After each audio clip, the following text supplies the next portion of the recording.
Welcome to వేదిక TV.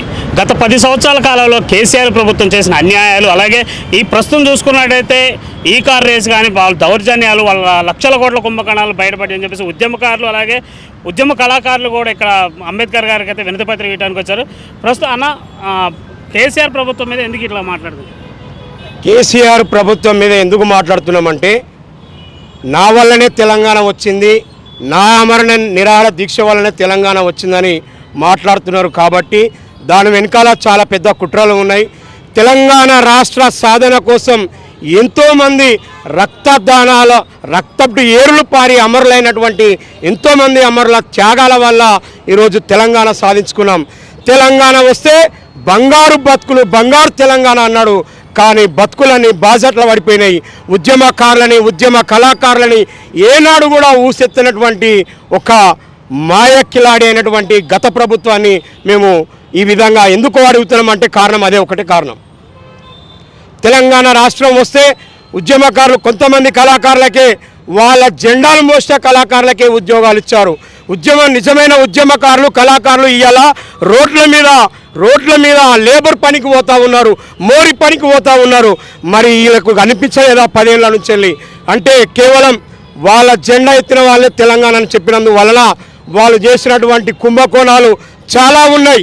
ఎన్ననంటే form హౌజులు, ఎన్నడూ లేనటువంటి ఫామ్ హౌజులు ఇలా తెలంగాణలో ఎక్కడ పడితే అక్కడ ఎమ్మెల్యేలకు, ఎంపీలకు, మంత్రులకి ఫామ్ హౌజులు. ఆ తెలంగాణ కోసం కొట్లాడిన అమరవీరుల కుటుంబాలకు ఒక ఇల్లు కూడా లేదురా నాయన, ఒక ఇల్లు కూడా లేదు.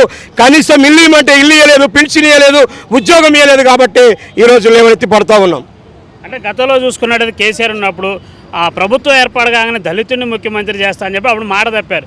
దాని తర్వాత కొన్ని లక్షల కోట్లు అని చెప్పేసి కుంభకోణాలు అవి చెప్పేసి మాట్లాడుతున్నారు. దీని వెనకాల వాస్తవాలు ఉన్నాయంటారు? పక్కా వాస్తవాలు ఉన్నాయి. ఎందుకనంటే గతంలో ఏళ్ల కింద చూసుకున్న దొరల పరిపాలన, ఈ గడిల పరిపాలన ఎలా ఉంటుందనంటే దళితులను ముంగడ పెడతారు, వెనక వాళ్ళు రాజకీయాలు చేస్తారు. ఆ విధంగానే ఖచ్చితంగా తెలంగాణ వస్తే దళితుని ముఖ్యమంత్రి చేస్తానంటేనే ఈ తెలంగాణలో అత్యధికమైనటువంటి బహుజనులు అందరూ ఓట్లు వేశారు. అది అమరవీరుల సాక్షిగా ఓట్లు వేసి గెలిపించిన తర్వాత మాట మార్చినటువంటి మాయల గారడి ఈ గత మంత్రులు. మరి ఇప్పుడు ప్రస్తుతం కేసీఆర్ అలాగే కేటీఆర్ మీద మీ ప్రధాన డిమాండ్స్ ఉంది. వాళ్ళు ఏమన్నా వాళ్ళ నుంచి ఏం కోరుకుంటున్నారు? మేమేం కోరుకుంటున్నామంటే, తెలంగాణ ఉద్యమంలో పాల్గొన్న అమరవీరుల కుటుంబాలని మీరు ఏనాడు కూడా యాది చేయలేదు. మీకోసం, మీ ఫామ్ల కోసం, మీ రాజకీయం కోసమే మీరు చలామణి చేసుకున్నారు. కాబట్టి మీరు ఏవైతే తెలంగాణ రాష్ట్రం పేరు చెప్పుకొని ఉద్యమం పేరు మీద ఎన్ని రూపాయలు సంపాదించుకున్నారో వాటినన్నిటిని కూడా తిరిగి మళ్ళీ ఆ ప్రజలకి, మొట్టమొదటిగా తెలంగాణ రాష్ట్ర సాధన కోసం అమరుల కుటుంబాలకి, అమరులైన కళాకారుల కుటుంబాలకి మొట్టమొదటిగా మీకు జప్తీ చేసుకుని, మీరు కబ్జాలు చేసుకునే ఆస్తులను కూడా మీరు తిరిగి ఇవ్వని జనలా ఖచ్చితంగా మీ మీద రిమాండ్ తీసుకోవాలని మేము డిమాండ్ చేస్తూ ఉన్నాం. ఇప్పుడు ప్రస్తుతం మరి బీఆర్ఎస్ ప్రభుత్వం లేదు, కాంగ్రెస్ నడుస్తుంది కాబట్టి కాంగ్రెస్ ప్రభుత్వాన్ని ఏం డిమాండ్ చేస్తున్నారు? కాంగ్రెస్ ప్రభుత్వాన్ని కూడా గత 10 ఏళ్ళు పరిపాలించినటువంటి దొరల పరిపాలన గడియలాగానే మీరు చేయొద్దని మిమ్మల్ని ఈరోజు ప్రజలే మీకు ఓటు వేసి గెలిపించారు. ఒకవేళ మీరు కూడా ఈ తెలంగాణ ఉద్యమకారులను కానీ, ఉద్యమ కళాకారులను కానీ గుర్తించకపోతే, ఆ అమరవీరుల కుటుంబాలను మీరు పరామర్శించకుంటే, వాళ్ళకు ఉద్యోగాలు ఇవ్వకపోతే, వాళ్ళకి పెన్షన్ ఇవ్వకపోతే ఖచ్చితంగా కాంగ్రెస్ ప్రభుత్వాన్ని కూడా మేము నిలదీయడానికి సిద్ధంగా ఉన్నాం.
మీరు అంబేద్కర్ గారికి ఇక్కడ వినతి పత్రం ఇవ్వడానికి వచ్చారు. మరి దీని తర్వాత మీ తర్వాత కార్యాచరణ ఎలా ఉండబోతుంది? తర్వాత ఉద్యమకారులు ఇంకా చాలా ఇప్పుడు ఎన్నో సంవత్సరాల నుంచి కూడా ఉద్యమంలో పాల్గొని ఆటపాటలతోని కళాకారులు ముందుకెళ్తున్నారు.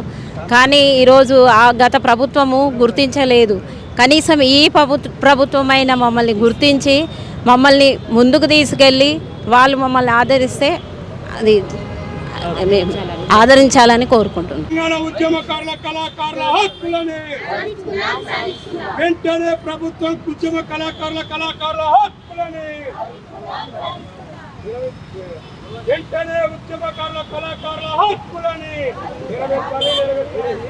వెంటనే ఉద్యమకారుల కళాకారుల హక్కులని తక్షణమే ప్రభుత్వం తెలంగాణ ఉద్యమకారుల కళాకారుల హక్కులని సాధించుకుందాం. ఉద్యమకారుల కళాకారుల సంక్షేమ బోర్డుని సాధించుకుందాం. తెలంగాణ ఉద్యమకారుల కళాకారుల సంక్షేమ బోర్డుని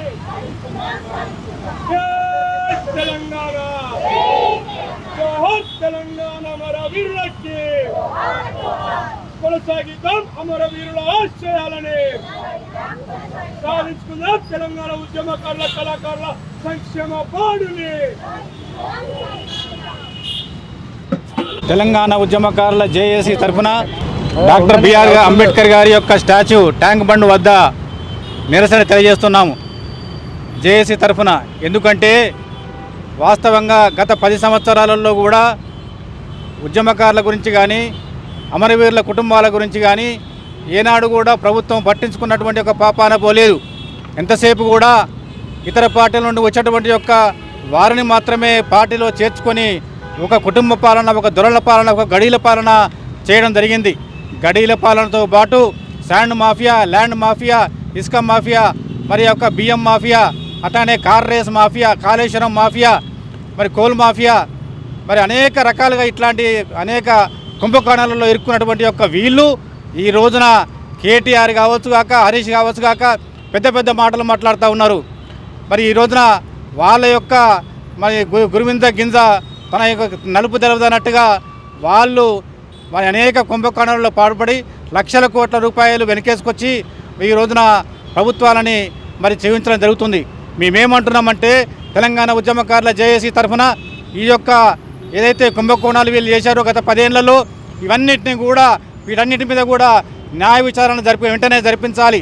అదేవిధంగా న్యాయ విచారణ జరిపించడమే కాదు, ఈ యొక్క దొంగలని ఈ యొక్క సెంట్రల్ జైల్లో ముఖ్యంగా మరి ఈసీఐఎల్ జైల్లో అట్లనే ఏదైతే ఓల్డ్ సిటీ జైల్లో ఈ జైళ్ళలో పెట్టవలసిన వాళ్ళని ఖచ్చితంగా వీరు బయట తిరుగుకుంటూ రకరకాలుగా కారు కూతలు కూరుస్తూ ఉన్నారు, అనేక అబద్ధాల మాటలు మాట్లాడుతున్నారు. కాబట్టి వాళ్ళ మీద విచారణ జరిపి వెంటనే వాళ్ళని హరీష్ను ముఖ్యంగా కేటీఆర్ను జైల్లో పెట్టాలని ఈ సందర్భంగా మేము కోరుచున్నాం.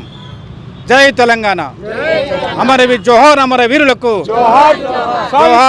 తెలంగాణ ఉద్యమకారుల కళాకారుల సంక్షేమ బోర్డుని.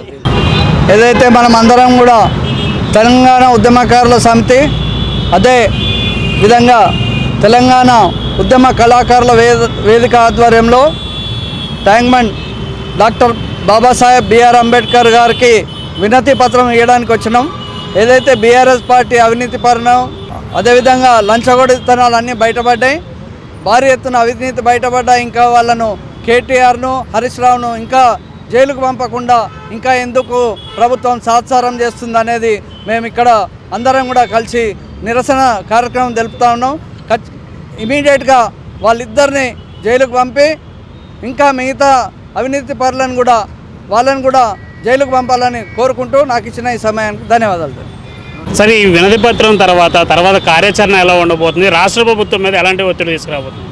మేము రాష్ట్ర ప్రభుత్వం మీద గతంలో చేసినటువంటి యొక్క బీఆర్ఎస్ పార్టీ ప్రభుత్వం ఏదైతే ఉందో దాని మీద అనేకటువంటి యొక్క అలిగేషన్స్ ఉన్నాయి, అనేక ఆరోపణలు ఉన్నాయి, అవన్నీ చేస్తున్నాము. ఆ ఆరోపణల మీద న్యాయ విచారణ జరిపి ఏదైతే కేటీఆర్, కేసీఆర్ మరి హరీష్ దొంగలను ఉన్నారో ఈ దొంగలని మీద విచారణ జరిపించి శిక్ష వేయాలని చెప్పి జైల్లో పెట్టాలని చెప్పి మా డిమాండ్తో ఈ రోజున డాక్టర్ బిఆర్ అంబేద్కర్ గారు భారత రాజ్యాంగ నిర్మాత గారికి మెమోరాండం ఇవ్వడానికి వచ్చినాం. అయితే కాంగ్రెస్ పార్టీకి కూడా, కాంగ్రెస్ ప్రభుత్వానికి కూడా మేము విన్నవిస్తూ ఉన్నాం.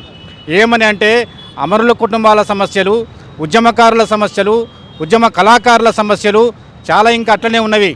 ఏమాత్రం వాళ్ళు పరిష్కారం చేయలేదు, మీరు పరిష్కారం చేయకుండా ఉంటే చాలా తీవ్రతంగా ధర్నాలు, రాస్తారోకాలు, మరి దీక్షలు, అమరణ నిరాహార దీక్షలు ఇటువంటి తీవ్రతరం చేస్తామని చెప్పి ఈ సందర్భంగా విజ్ఞప్తి చేస్తూ ఉన్నాం. అంటే గతంలో బీఆర్ఎస్ ఉన్నప్పుడు కళాకారుల శ్రమను దోపిడీ చేసుకుందంటారా? కళాకారులను పూర్తిగా వాడుకున్నది. అసలు ఈ ప్రపంచంలో కేసీఆర్కు తెలిసినంత ఒక మోసపూరితమైనటువంటి ఒక పద్ధతులు, మాటలు ఎవరికి కూడా రావు, ఎవరు కూడా చేయలేరు. అట్లా కళాకారులు, అసలు తెలంగాణ ఉద్యమం అంటేనే కళాకారులతోని, అమరవీరుల కుటుంబాలతోని, ఉద్యమకారులతోని. కానీ వీళ్ళని బాగా వాడుకున్నది ఎవరై అంటే ఈ రోజున కేసీఆర్ గారి యొక్క గవర్నమెంట్ మాత్రమే. ఆ రోజున ఉద్యమకారులం అందరం కూడా మరి ఈ రోజున అప్పుడు మరి ఉరికంబాలు ఎక్కడం, ఉరితాలని ఎక్కడం కానీ, విషగులికలు మింగి చనిపోవడం కానీ, పెట్రోల్ పోసుకొని బగబగమండే మంటలలో మాడి మసైపోవడం కానీ, ఉరికంబాలు ఎక్కడం కానీ, అటువంటి చెరువులలో దూకడం కానీ, ఎత్తైన ప్రాంతాల నుండి దూకడం కానీ, మరి బస్సుకు ఎదురుగా పోయి మరణించడం కానీ, రైలుకు ఎదురుగా పోయి మరణించడం కానీ, ఇటువంటి అనేకంగా ఈ తెలంగాణ కోసంగా ఉద్యమాలు చేయడం జరిగింది. నీళ్లు, నిధులు, నియామకాలు, ఆత్మగౌరవం, స్వయంపాలన వీటి కోసం జరిగినటువంటి యొక్క ఈ పోరాటం కేవలం కేసీఆర్ గారి యొక్క కుటుంబం కోసం జరిగినట్టుగా అనిపించింది, అయ్యింది. కాబట్టి ఆ దొరల పాలనని, ఈ గడియల పాలనని, ఈ దోపిడీ పాలనని కూలగొట్టినాము. మరి అందుకోసమే ఈ ఒక 1.77% ఓట్లతోని మరి కాంగ్రెస్ను అధికారంలోకి తీసుకురావడం జరిగింది. ముఖ్యంగా ఉద్యమ కళాకారులు, అదేవిధంగా ఉద్యమకారులు, అమరుల కుటుంబాలు, వీళ్ళ యొక్క ఓట్లే సుమారుగా ఈ రాష్ట్రంలో, తెలంగాణ రాష్ట్రంలో 2 నుండి 3% ఉంటాయి. కాబట్టి వీళ్ళు కాంగ్రెస్ గెలిచింది 1.7% మాత్రమే. కాబట్టి ఏంటంటే వీళ్ళకు కూడా మేము చెప్తా ఉన్నాము, విన్నవించుకుంటా ఉన్నాము, వినతి పత్రాలు అందజేస్తూ ఉన్నాము. మీరు ఉద్యమకారులని ఆదుకోండి, ఉద్యమ కళాకారులను ఆదుకోండి, అమరుల కుటుంబాలను ఆదుకోండి అని మేము విజ్ఞప్తి చేస్తూ ఉన్నాం. ఒకవేళ మీరు ఇదే విధంగా కాలయాపన చేసి తాత్సారం చేస్తే ఖచ్చితంగా భవిష్యత్తులో ఇదొక మహా ఉధృతంగా ఈ యొక్క జేఏసీ తరఫున మహా ఉధృతమైనటువంటి యొక్క పోరాటాలని మేము తీసుకొస్తామని చెప్పి ఈ సందర్భంగా తెలియజేస్తూ ఉన్నాం. చూస్తున్నారు కదా, రాష్ట్ర ప్రభుత్వం ఇప్పుడు గత ప్రభుత్వంలో మాకు అన్యాయం జరిగింది, ఉద్యమకారులు, ఉద్యమ కళాకారులకు అన్యాయం జరిగింది. అలాగే ఇప్పుడున్న కాంగ్రెస్ కూడా ఇలాగే పట్టించుకోని పరిస్థితి కనబడితే రానున్న రోజుల భవిష్యత్తులలో మేము మరీ ఉద్యమాలు చేసే స్థాయికి వస్తామని చెప్పేసి ఉద్యమకారులు అయితే చెప్పడం జరిగింది. కెమెరామెన్ తోట జయప్రకాష్తో ఖమ్మం బాబు, వేదిక టీవీ.